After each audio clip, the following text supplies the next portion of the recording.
नमस्कार, मैं श्यामगिरी। आप देख रहे हैं टीएफडी इंडिया न्यूज 24। टीएफडी इंडिया न्यूज 24 में आप सभी दर्शकों का स्वागत है। मोदी और शाह को लेने के देने पड़े। जिस तरह की हरकतें इन दोनों की है, हमारे देश के गवर्नमेंट में शीर्ष नेतृत्व पे ही है दो शख्स हैं।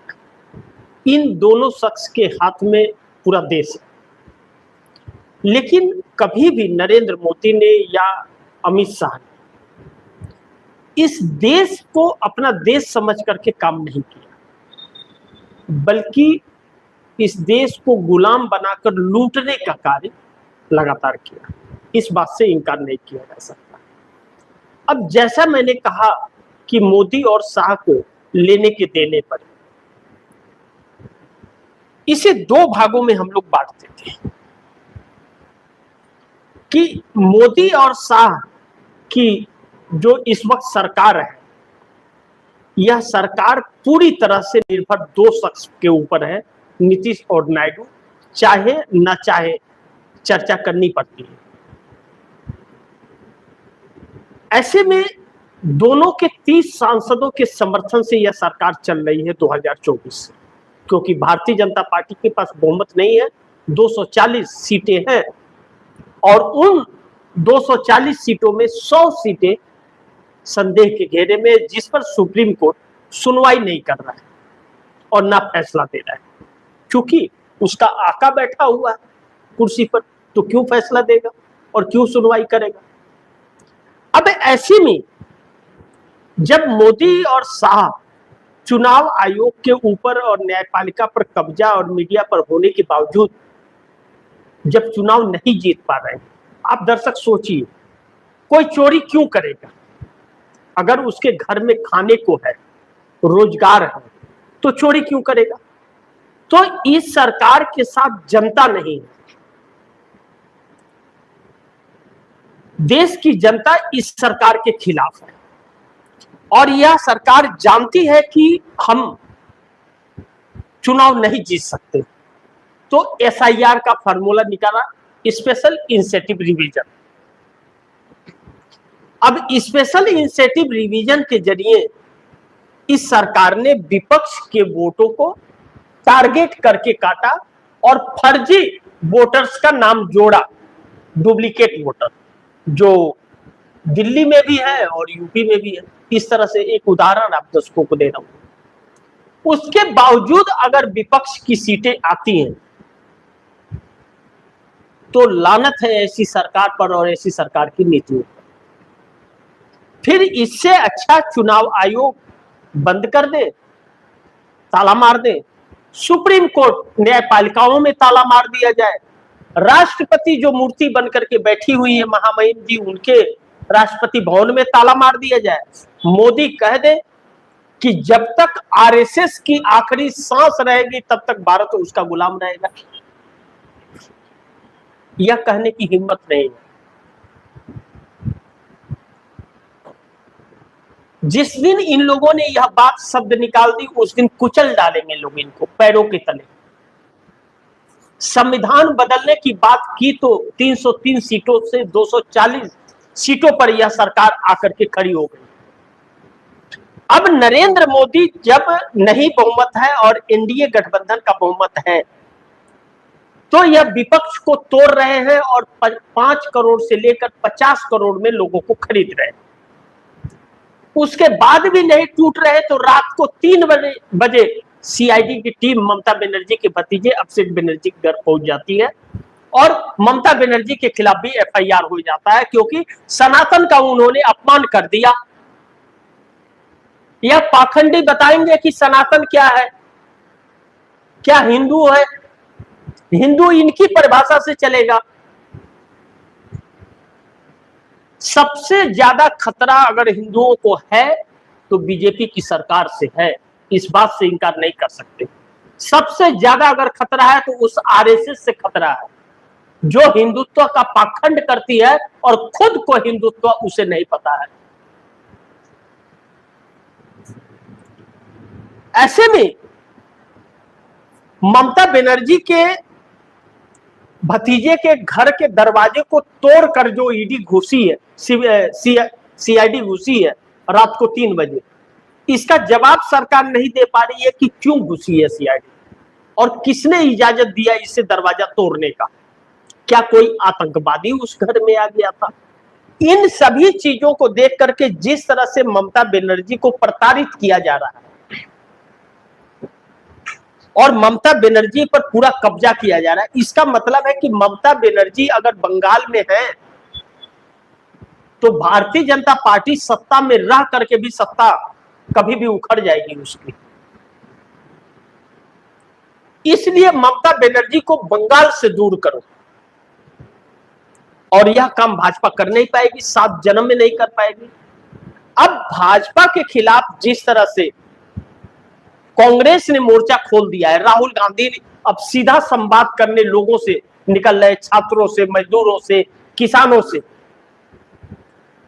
जो बेरोजगार हैं, पेपर लीक के शिकार बच्चे हैं, उनसे। तब इस सरकार के रातों की नींद उड़ी हुई है। धर्मेंद्र प्रधान शिक्षा मंत्री मध्य प्रदेश गए, झाड़ू मार रहे थे, लेकिन वहां के गांव के प्रधान को भी अरेस्ट कर लिया गया कि विरोध में खड़ा ना हो जाए। यह डर क्यों है? क्योंकि यह चोर है, इसलिए डर। शिक्षा को पेपर लीक के जरिए कमाई का जरिया सरकार ने बना लिया। अब जब ममता बनर्जी को प्रताड़ित किया जा रहा है तो फिर वह प्रताड़ित, इस हद तक वह प्रताड़ना बढ़ गई है कि अब इस सरकार के अहम सहयोगी दल नीतीश नायडू शिंदे को अब यह बर्दाश्त नहीं हो रहा, क्योंकि यह अब अति हो गई है। ममता बनर्जी के आंखों में आंसू, यह कभी किसी ने कल्पना नहीं की थी। इतना प्रताड़ित कर दिया। अगर किसी ने भ्रष्टाचार किया है तो सीधा उठा करके जेल में डालो ना, तो वह हिम्मत इन डरपोकों के अंदर नहीं है। यह तानाशाहियां सिर्फ ब्यूरोक्रेसी के दम पर चल रही है। जिस दिन ब्यूरोक्रेसी हाथ से गई, इनकी नानी याद आ जाएगी, कौन सा बिल में ढुके हुए मिलेंगे यह पता नहीं चलेगा। अब ऐसे में नायडू और शिंदे को बहुत बुरा लगा। इन लोगों ने संपर्क साधा, इस तरह की चर्चा चल रही है। लेकिन यह जानते हैं कि इन भारतीय जनता पार्टी की सत्ता की भूख इतनी है कि वह कुचल देगी, तो उसके बाद इनका भी नंबर आएगा। तो अब नीतीश और नायडू का साथ इंडिया गठबंधन को मिलेगा। नीतीश कुमार बड़ी बैठक भी कर रहे हैं और ममता ने टीएमसी पार्टी को बचा लिया है। भारतीय जनता पार्टी इससे भी तिलमिलाई हुई है, क्योंकि कल जब व्हाट्सएप कॉलिंग अभिषेक बनर्जी के पास तकरीबन 3 से 4 सांसदों का गया, तो रात को 3 बजे छापा पड़ गया। ईडी का दरवाजा तोड़ के रात को 3 बजे डूब गए। आप सोचिए, रात को 3 बजे कोई जगह रहता है क्या? क्यों रात को 3 बजे गए? सुबह चले गए होते, शाम को चले गए होते, रात को 3 बजे क्यों? यानी कि सिर्फ मानसिक तौर पर प्रताड़ित करना है। इसके लिए किसी भी हद तक यह जा रहे हैं, जो चिंता की विषय है। अब ऐसे में 2/3 इनके पास हो नहीं रहा है। जिन 19 सांसदों की बात कर रहे थे, फर्जी चिट्ठी, फर्जी सिग्नेचर, सब कुछ तैयार कर लिए थे, सोशल मीडिया पर पूरी तरह से तैरने लगा। अब ऐसे में ममता बनर्जी को अगर नीतीश नायडू का साथ मिलता है और राहुल गांधी ममता को लेकर के साफ खड़े हो जाते। राहुल गांधी का बयान आप दर्शकों को बताओ। राहुल गांधी ने अपने बयान में कहा है कि सबका हिसाब होगा, और खुलेआम राहुल गांधी ने कहा है कि सबका हिसाब होगा, जो कुछ किया गया है सबका हिसाब होगा। ममता, अभिषेक और उनकी पार्टी के साथ जो किया है उन्होंने उसकी भरपाई करनी होगी उनको। हम दीदी के साथ खड़े हैं, अब और नहीं सहेंगे, अब और नहीं सहेंगे प्रताड़ना। अब उनके ऊपर अगर थोड़ा भी कुछ, अगर उन्हें मानसिक तौर पर प्रताड़ित करने की कोशिश की गई तो हम रुकेंगे नहीं और सीधा सड़क पर उतरने का ऐलान कर दिया। इस वक्त यूथ कांग्रेस और एनएसयूआई जो कांग्रेस का छात्र संगठन है, इसका 90 दिन का शेड्यूल पर डे का तय हो चुका है। ऐसे में राहुल गांधी नई रणनीति के तहत राहुल गांधी ने भी अपनी नीतियां साफ की। 17 जून को कोटा के अंदर राहुल गांधी राजस्थान में मोर्चा संभालेंगे। 10 जुलाई को इलाहाबाद उत्तर प्रदेश के अंदर, 11 जुलाई पटना बिहार के अंदर और 14 जुलाई दिल्ली के अंदर। और लगातार अब राहुल गांधी सड़कों पे ही रहेंगे। राहुल गांधी का कहना है कि अब तो लड़ाई सड़क पर होगी, न्यायपालिका और चुनाव आयोग में नहीं होगी, सीधा सड़क पर होगी और सदन में। यानी कि मानसून सत्र जो आने वाला है इस सरकार को हिलाने वाला है। एक नई रणनीति लग रही है। विपक्ष इंडिया गठबंधन जिस तरह से रणनीति बना रहा है, लग रहा है कि अविश्वास प्रस्ताव की तैयारी है और नीतीश नायडू का साथ मिलने वाला है।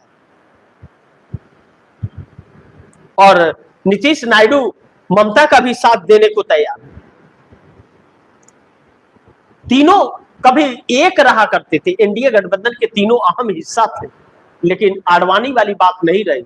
अब तो धोखाधड़ी वाली सरकार है। ऐसे में ममता को नायडू और शिंदे का भी साथ मिल रहा है, जो भारतीय जनता पार्टी के लिए चिंता का विषय बन गया है। अब देखना यह होगा कि राहुल गांधी ने तो साफ कर दिया, साफ कह दिया राहुल गांधी ने कि जो कुछ किया गया है सबका हिसाब होगा। ममता बनर्जी, अभिषेक बनर्जी और उनकी पार्टी के साथ जो किया है उन्होंने उनकी भरपाई करनी होगी उनको। और ममता बनर्जी के साथ कांग्रेस पूरी तरह से खड़ी है, अब और नहीं बर्दाश्त किया जाएगा। तो सोचिए कि इंडिया गठबंधन अब किस अंदाज में सड़क पर उतरने जा रहा है। और यह नहीं कि इंडिया गठबंधन के घटक दल अगर कांग्रेस के साथ नहीं आए तो कांग्रेस बैठ जाएगी। कांग्रेस अब रुकने वाली नहीं है। कई दशकों बाद कांग्रेस का असली चेहरा, असली रंग में अपने आई है। यही डर आरएसएस और भाजपा को सताने लगा है। बाकी आप दर्शकों की क्या राय है, क्या सुझाव है, कमेंट बॉक्स में जरूर दीजिएगा। इस खबर को ज्यादा से ज्यादा शेयर कीजिएगा, अपने दोस्तों को भी कहिएगा आगे शेयर करें। और आपने टीएफडी इंडिया न्यूज़ 24 को सब्सक्राइब नहीं किया, सब्सक्राइब कर लीजिए। अपने दोस्तों को भी कहिएगा सब्सक्राइब करें। मिलते हैं अगली खबर के साथ, तब तक के लिए नमस्कार।